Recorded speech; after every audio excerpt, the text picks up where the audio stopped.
अस्सलाम वालेकुम।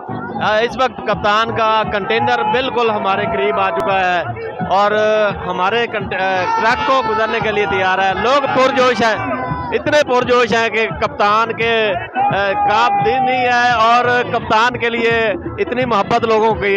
और ज़ाहिर है तहरीक आज़ादी का ये मार्च इस्लामाबाद की तरफ जा रहा है और खान उसकी क़यादत कर रहा है और खान ने भरपूर क़यादत की है और खान उसकी कर रहा है। और हम इस पर देखते हैं लोगों की जो दीदार है, खान के दीदार को तरस रहे हैं और भरपूर तैयारी के साथ लोग खड़े हैं।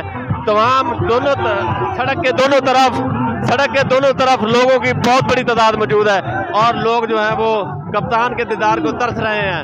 और ये आप देख रहे हैं कंटेनर बिल्कुल हमारे ट्रक के बराबर आ चुका है और कप्तान के बाकी के सिपाही भी यहाँ इस ट्रक पे मौजूद हैं, सिक्योरिटी के लोग भी मौजूद हैं और पाकिस्तान तहरीक इंसाफ के जो बकिया लीडर हैं वो भी इस ट्रक में मौजूद है।